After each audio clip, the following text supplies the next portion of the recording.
Welcome to Life Stories, where every tale is a journey of resilience, hope, and transformation. Today, we bring you the story of Emily, a waitress with a hidden passion, a grand piano, and an unforgettable evening that changed everything. What started as a challenge by an arrogant millionaire turned into a moment of triumph that silenced a room and reignited her dreams. Stay with us as we unravel this powerful story of courage and self-discovery. Don't forget to subscribe to Life Stories and join us as we begin today's inspiring journey. It was one of those warm, golden evenings in Chicago, where the hum of the city softened into the rhythm of people coming together after a long week. The Crescent Room, an elegant restaurant nestled in the heart of the city, was alive with conversation. Glasses clinked gently, the sound mingling with the soothing notes of jazz floating from the grand piano in the corner. The place was a haven of refinement, a sanctuary for those who sought indulgence after their bustling days.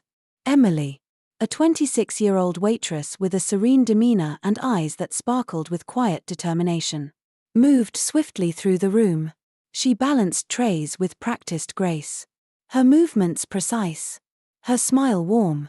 To the diners, she was just another part of the evening's backdrop, a figure who ensured their glasses were full and their meals arrived on time. Yet, within her, there was a world far richer than the opulent surroundings she navigated. Emily's true passion was not serving tables. It was music. The grand piano in the corner held a magnetic pull for her. It was polished to perfection, its sleek surface reflecting the soft glow of the chandeliers above. Every evening, as she passed it, her fingers ached with a longing to play. The piano had been her refuge for as long as she could remember. Growing up in a small town in Mississippi, where dreams often felt as distant as the stars, music had been her escape. Her mother, a single parent and a nurse who worked relentless shifts, had raised Emily and her siblings with a mix of love and sacrifice. Money was always tight, but there was an abundance of warmth in their modest home. The out-of-tune piano gifted by a kind neighbor became Emily's closest confidant. While other children played outside, she spent hours with that piano, teaching herself melodies she heard on the radio. She eventually ventured into classical pieces, her fingers bringing life to second-hand sheet music. Her talent blossomed, earning her recognition in her small community. She performed at church services, school events, and local gatherings, her music touching hearts wherever she went. But when she turned 18, the weight of reality pressed down. Scholarships for a music conservatory didn't come through, and family responsibilities took precedence. Dreams didn't pay bills, and Emily had no choice but to put her aspirations on hold. Moving to Chicago a few years later, Emily sought work at the Crescent Room. The job was demanding, but the restaurant's grand piano was a silent source of comfort. Even on her busiest nights, she would glance at it, imagining herself playing again, her music filling the room. But reality kept her dreams in the shadows, waiting for a moment that felt increasingly elusive. That evening seemed no different from any other. Emily was focused, her pace steady as she moved between tables. She smiled at the guests, took orders, and ensured everything ran smoothly. Then, the door swung open, and in walked Adam Cole. Adam was a name well known in Chicago, a tech entrepreneur whose success had earned him wealth, influence, and a reputation that often preceded him. He was impeccably dressed, his entrance commanding attention as if the room belonged to him. Flanked by his polished entourage, he exuded an air of self-assured superiority. Emily's colleagues exchanged knowing glances. Adam was the kind of guest they both dreaded and anticipated. His sharp tongue and penchant for theatrics had left more than a few servers flustered. But for Emily, he was just another customer. She had weathered difficult guests before, and she would do so again tonight. As Emily approached Adam's table to take his order, she felt the weight of his gaze settle on her. It was more than a casual glance, there was something unnerving about it. His eyes lingered a moment too long, and then a small smirk formed on his lips. "Emily," he said, glancing at her name tag, his tone carrying a mix of curiosity and challenge. "That's a name with potential. Tell me, Emily, do you have any hidden talents?" Caught off guard, she offered a polite smile. "I play piano sometimes," she replied, her voice steady but brief. She didn't want to linger, she just wanted to finish her work and move on. But Adam wasn't satisfied. He leaned back in his chair, sharing a knowing grin with his companions. "A pianist," he mused, his voice loud enough to draw attention from nearby tables. "Fascinating. Maybe you'll play for us tonight." Emily's heart sank. She shook her head lightly, her words carefully measured. "I'm here to work tonight, not perform." Adam chuckled, a sound that felt more like a taunt. "Ah, I see. All talk, no talent." The words stung, not because she believed them, but because they carried the weight of dismissal she had encountered too often in her life. For a moment, Emily hesitated, her mind flashing back to her mother's voice. Strong and unwavering. "Never let anyone make you feel small. You are so much bigger than they will ever know." She straightened her posture, her resolve firming. This wasn't just about Adam and his arrogance. This was about reclaiming the part of herself she had hidden away for too long. And as she glanced at the grand piano, its polished surface gleaming like a silent invitation, something inside her shifted. She didn't know exactly what she was about to do, but she knew this: she would not be made small. In the hum of the restaurant, under the soft glow of the chandeliers, the stage was quietly being set for a moment no one would forget. The hum of the Crescent Room grew quieter as Adam Cole's challenge hung in the air. Emily stood rooted to the spot, her hands gripping her tray as though it was her anchor. All around, curious gazes shifted toward her. Conversations had softened into murmurs, diners leaning closer to see what would happen next. Adam, with his polished confidence, sipped his drink and smirked. His entourage chuckled, their amusement barely hidden, as though they were witnessing a show crafted purely for their entertainment. Emily felt the heat of their stares, their judgment pressing down on her. She wasn't sure if it was pity, expectation, or skepticism she was reading on their faces. But whatever it was, it unsettled her. Emily's first instinct was to walk away, to politely decline and let Adam's arrogance hang unanswered. It wasn't her job to entertain him, nor was she obligated to humor his antics. Yet, as she took a breath, she felt something stir within her. It wasn't anger, though there was a flicker of it. It was something deeper: pride. Her mother's voice echoed in her mind again. "You are more than they'll ever see. You don't need to prove it to them. But don't you ever let them think otherwise." "Fine," Emily said, her voice steady and deliberate, breaking the tension. The murmurs grew louder, an electric buzz coursing through the restaurant. Adam raised an eyebrow, clearly surprised she had taken the bait. "Well then," he said, his voice smooth but edged with condescension, "let's see what you've got." Emily placed her tray on a nearby counter and turned toward the grand piano. The polished ebony surface gleamed under the soft lighting, and as she approached, it seemed to beckon her. Her steps were measured, deliberate, as if each one was an affirmation of her decision. She could feel the weight of the room's attention on her, a spotlight she hadn't asked for but wouldn't shy away from. Sliding onto the piano bench, Emily's fingers trembled slightly as she rested them on the keys. The cool surface steadied her, grounding her in the moment. She closed her eyes for a brief second, drawing in a breath, and the room seemed to hold its own. The silence taut with anticipation. Her hands moved, the first notes flowing softly into the air. She had chosen Claire de Lune by Claude Debussy, a piece that spoke to her soul, one she had played countless times in her small childhood home. The melody began gently, like a whisper, threading its way through the room. At first, there was a rustling of movement, diners shifting in their seats, waiters pausing mid-step. But as the music swelled, As Emily's hands moved with increasing confidence and fluidity, the crescent room fell into complete stillness. The notes poured out of her like a story, every chord a chapter, every progression a memory, the years of quiet struggle, the nights spent practicing on her out-of-tune piano, the dreams she had packed away, all of it unfolded in the music. Each touch of the keys was deliberate, charged with emotion, her heart laid bare for everyone to hear. Emily wasn't just playing, she was confessing. Her music told of sacrifices, of resilience, and of a yearning so profound it felt almost sacred. She forgot about Adam, about the diners, even about the grand piano itself.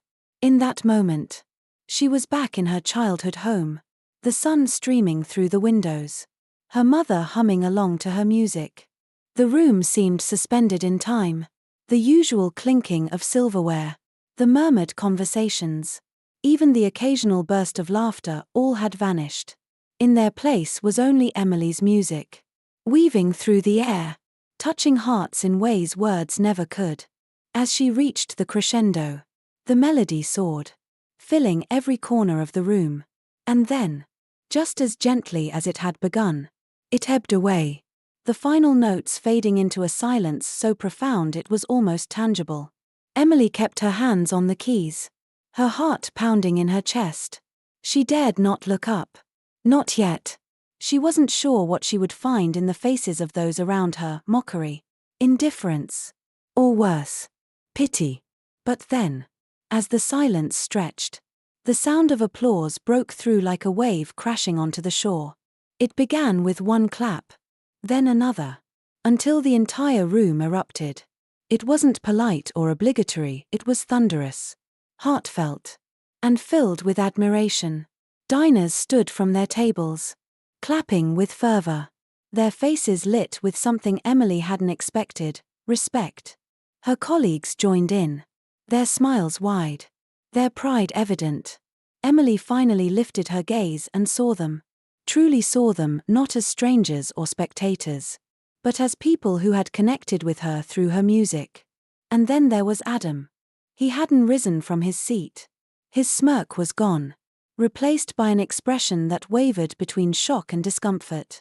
His companions glanced at him awkwardly, unsure of how to react. For all his bravado, Adam seemed suddenly small, his earlier arrogance diminished in the face of something greater than himself. Emily stood slowly, her legs trembling but her back straight. She didn't gloat, didn't revel in the moment. Instead, she nodded politely to the room, her smile faint but genuine. As she stepped away from the piano, the applause still ringing in her ears, she realized something profound. She hadn't played for Adam, nor for the approval of anyone in that room. She had played for herself, for the part of her she had almost forgotten, the part that refused to be silenced. And in doing so, she had reminded everyone present, including herself, of the power of authenticity. As Emily stepped away from the grand piano, the thunderous applause slowly began to fade, leaving behind a warm hum of admiration that filled the crescent room. She walked back to her station with quiet confidence, her heart still racing from the performance. Every step felt different, lighter, as though a weight she hadn't fully acknowledged had been lifted from her shoulders. Her colleagues greeted her with small, knowing smiles and nods of encouragement. A few of them whispered praise, their pride in her shining through. "That was incredible," one said softly, their eyes wide with awe. Emily offered a modest smile in return, her gratitude evident but understated. The diners, too, responded in unexpected ways. As Emily made her rounds, delivering refills and clearing plates, several patrons stopped her. "You have a gift," an elderly woman said gently, reaching out to touch Emily's hand. "I don't think I've ever heard anything so moving." "You're going places," added a man sitting near the bar. "Don't let anyone tell you otherwise." Their words carried a weight that felt almost surreal to Emily. She nodded, thanking them quietly, her voice steady even as her emotions churned beneath the surface. Each compliment wasn't just a kind word, it was a validation of the dream she had tucked away for so long. But then there was Adam. His table had grown uncharacteristically quiet. The bravado that once filled their corner of the room had evaporated, leaving an awkward silence in its place. His entourage, who had laughed so freely earlier, now avoided eye contact with Emily. Their attempts to restart their conversation felt hollow, the weight of the evening's events settling heavily upon them. Adam himself was no longer the commanding figure who had strutted into the restaurant. He sat slouched in his chair, his smirk replaced by a look that hovered between annoyance and reluctant admiration. As Emily approached his table with the check, he looked up at her, his expression carefully neutral. "You've made your point," he said, his voice clipped but quieter than before. "No need to rub it in." Emily paused, meeting his gaze directly. Her own expression was calm, her voice steady as she replied, "It was never about proving anything to you. I just wanted to play." Her words were simple, yet they carried a profound weight. Adam blinked, clearly unsettled by her composure. For once, he seemed at a loss for words. He shifted in his seat, fidgeting with his drink as though searching for something to say that would restore his earlier dominance. One of his companions, a younger man with a gentler demeanor, broke the tension. "You were amazing," he said to Emily, his sincerity cutting through the discomfort at the table. "Truly." Emily offered him a small smile. "Thank you," she replied softly, before walking away. As the night continued, Emily felt a shift in the energy around her. The respect and admiration she received from both her colleagues and the patrons gave her a quiet sense of validation. She wasn't just the waitress in the background anymore, she was someone they had truly seen and heard. When Adam and his group finally left the restaurant, their usual grand exit was replaced by a subdued retreat. Emily watched them go, her emotions a mix of calm satisfaction and quiet reflection. She didn't feel triumph or bitterness. In truth, her mind wasn't on Adam anymore. Later, as Emily counted her tips, she noticed they were unusually generous that night. The extra money wasn't just a reward for her service, it was an acknowledgement of her talent. A token of encouragement from those who had witnessed her performance. For the first time in a long while, Emily allowed herself to hope. As she walked home under the crisp Chicago night sky, she replayed the evening in her mind. The fear she had felt when Adam first challenged her. The rush of adrenaline as she played. The unexpected applause that followed, it all felt like a dream. But more than that, it felt like a turning point. Emily's thoughts drifted to her old piano, the one waiting for her in her small apartment. It wasn't nearly as grand as the one at the Crescent Room, but it was hers. As soon as she got home, she sat down on the worn bench, her fingers gliding over the familiar keys. The music wasn't as rich or resonant as what she had played earlier, but it didn't matter. The piano wasn't just an instrument to her, it was a part of who she was. And tonight, for the first time in years, she felt certain that her dreams weren't as far away as they had seemed. A few days later, Emily received a call from a man who had been dining at the Crescent Room that evening. He introduced himself as a music producer visiting from Nashville. "Your performance was extraordinary," he said. "I'd like to offer you a chance to record a demo." The offer wasn't fame or fortune, but it was an opportunity, a door she hadn't dared to imagine opening. Emily agreed, her voice steady, her heart swelling with cautious optimism. That night at the Crescent Room hadn't just been about silencing Adam's arrogance. It had been about reclaiming her voice, about reminding herself of who she was and what she was capable of.